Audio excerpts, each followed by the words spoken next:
आभा रहे पूर्णिमा जैसी सिंदूरी उसकी मांग दिखे। कामना है हर सुहागन को जीवन भर यही चांद दिखे। राधे राधे मित्रों, आप सभी को करवा चौथ की ढेरों शुभकामनाएं। ये चंद्र देवता आपके जीवन में सुख सौभाग्य लेकर आए।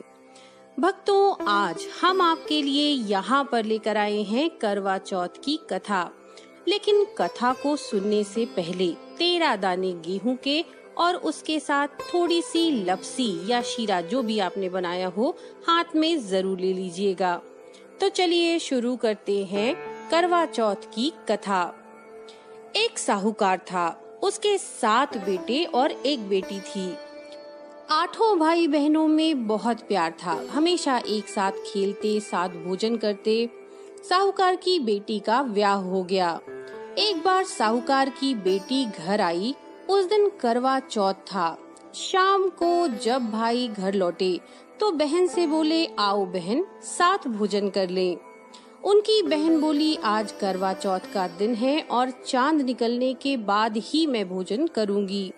तब भाइयों ने देखा कि हमारी बहन भूख प्यास से इतनी व्याकुल है, कब तक इंतजार करेगी। तब उन्होंने आपस में मिलकर एक योजना बनाई। जो छोटा भाई था उसने एक छलनी ली और एक पेड़ के पास जाकर दिया जला दिया और उसको छलनी से ढक दिया। वापस आकर अपनी बहन से बोला, लो तुम्हारा चांद निकल गया। ये सुनते ही बहन दौड़ती दौड़ती अपने भाभीयों के पास गई और बोली, भाभी भाभी चलो अर्घ्य देते हैं, चांद निकल आया है। भाभीयों को तो सब सच पता था। उन्होंने बोला, ननद रानी आपका चांद निकला है, आप चांद को अर्घ्य दीजिए, हमारा चांद तो रात में ही निकलेगा। उसने अकेले ही अर्घ्य दिया और भाइयों के साथ बैठकर भोजन किया। जैसे ही उसने अपना पहला ग्रास लिया उसे छींक आ गई। दूसरा ग्रास लिया तो उसमें से बाल निकला और जैसे ही तीसरा ग्रास खाने को हुई उसे ससुराल से कोई लेने को आ गया। वो बोला, इसका पति बहुत बीमार है और इसे जल्दी बुलाया है। अब उसे विदा करने के लिए जब उसकी माँ ने बक्से में हाथ डाला तो पहली बार डाला तो काले कपड़े निकले, दोबारा डाला तो सफेद कपड़े मिले और जब तीसरी बार डाला तो काले कपड़े फिर से मिले। अब तो माँ सोच में पड़ गई। ये देखकर बेटी बोली, माँ तुम बेकार में परेशान मत हो, रहने दो, मैं जाती हूँ। लेकिन माँ घबराकर बोली, बेटा रास्ते में जो भी छोटा बड़ा मिले उसके पैर छूते जाना। जो भी बूढ़ सुहागन होने का आशीर्वाद दे वही अपने पल्ले में गांठ बांध लेना। बेटी बोली, ठीक है, और वो अपने ससुराल को चल दी। उसे रास्ते में जो भी मिला वो सबके पैर छूते गई। सभी ने सुखी रहो, पीहर में सुख देखो, ऐसे ही आशीर्वाद उसे दिए। अब ऐसा होते होते वो पहुंच गई ससुराल। ससुराल के दरवाजे पर छोटी ननद खेल रही थी। जब उसके पैर छुए तो उसने आशीर्वाद दिया, सदा सुहागन रहो, पुत्रवती हो। ये सुनते ही उसने अपने पल्ले से गांठ बांध ली। अब वो अंदर आई तो उसने देखा कि उसका पति मरा हुआ है और जमीन पर लेटा हुआ है और उसे ले जाने की तैयारी हो रही है। वो बहुत रोई, बहुत चिल्लाई। जैसे ही उसे ले जाने लगी तो वो रोते हुए चिल्लाते हुए बोली, मैं इन्हें ले जाने नहीं दूंगी। जब कोई ना माना तो बोली, मैं भी साथ में जाऊंगी। सभी ने समझाया पर वो नहीं मानी। तो ये देखकर सभी ने बोला, चलो ठीक है, साथ में चलो। वो साथ साथ शमशान में चली गई। जब उसके पति का अंतिम संस्कार का समय आया तब वो बोली, मैं इन्हें नहीं जलाने दूंगी। वे बोले, पहले तो पति को खा गई, अब उसकी मिट्टी भी खराब कर रही है। पर वो नहीं मानी, अपने पति को लेकर बैठ गई। गांव के सभी बड़े लोगों ने निर्णय लिया कि रहने दो इसको यहाँ, इसके लिए यहाँ पर एक झोपड़ी बनवा दो। वो वहीं पर रहने लगी। वहीं पर रह करके वो अपने पति की साफ सफाई करती थी, उसके पास बैठी रहती थी। उसकी छोटी ननद आकर उसको खाना दोनों समय दे जाती थी।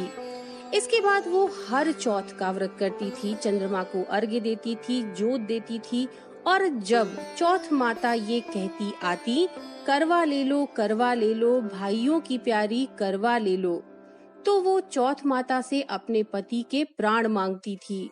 तब चौथ माता ये कहती कि हमसे बड़ी चौथ माता आएंगी, तब उनसे मांग लेना। ऐसे एक एक करके सभी चौथ माताएं आईं और यही कहकर चली गईं।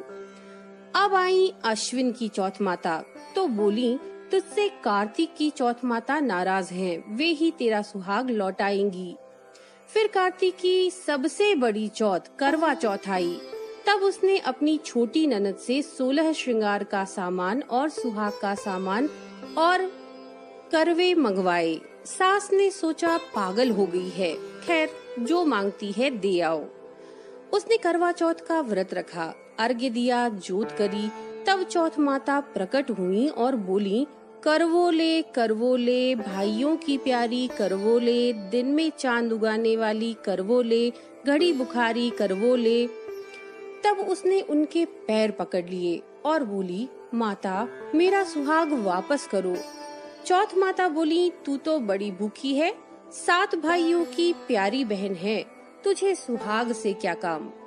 तब वो बोली, नहीं माता, मैं आपके पैर तब तक नहीं छोड़ूंगी जब तक आप मेरा सुहाग वापस नहीं करती। तब चौथ माता ने सुहाग का सामान मांगा। तब उसने एक एक करके सारा श्रृंगार का सामान चौथ माता को दे दिया। चौथ माता ने अपनी आँखों से काजल निकाला, नाखूनों से मेहंदी, मांग से सिंदूर निकाला और चिरकी उंगली से छींटा दिया। उसका पति जीवित हो गया और चौथ माता जाते जाते उसकी झोपड़ी पर लात मार गईं, जिससे उसकी झोपड़ी महल बन गई। शाम को जब ननद आई और देखा तो भाभी की झोपड़ी की जगह महल खड़ा था। भाभी उसको देखकर दौड़ी दौड़ी आई और बोली, बाई सा, आपके भाई वापस आ गए हैं, घर जाओ और सासू जी से कहो गाजे बाजे के साथ हमें लेने आए। छोटी ननद दौड़ी दौड़ी घर गई और वहाँ जाकर के बोली, भाई जिंदा हो गए। माँ बोली, अब भाभी के साथ साथ तेरा भी दिमाग खराब हो गया है क्या? ननद बोली, नहीं माँ, मैंने देखा, सच में भाई जिंदा हो गया। भाभी ने गाजे बाजे के साथ बुलाया है। सभी घर वाले गाजे बाजे के साथ अपने बेटे को लेने पहुँचे। बेटे को जिंदा देखकर सास बहू का पैर छूने लगी और बहू सास के पैर छू करके बोली, देखो माता जी, आपका बेटा वापस आ गया। माँ बोली, मैंने तो साल भर पहले ही इसे भेज दिया था, वो तो तू ही है जिसके भाग्य से ये वापस आया। हे चौथ माता, जैसे साहूकार की बेटी के साथ पहले किया वैसा किसी के साथ मत करना, और जैसा बाद में उसे सुहाग दिया वैसा सबके साथ करना। कहते हुए सुनते हुए हुंकार भरते हुए सभी पर अपनी कृपा बनाए रखना। जय चौथ माता।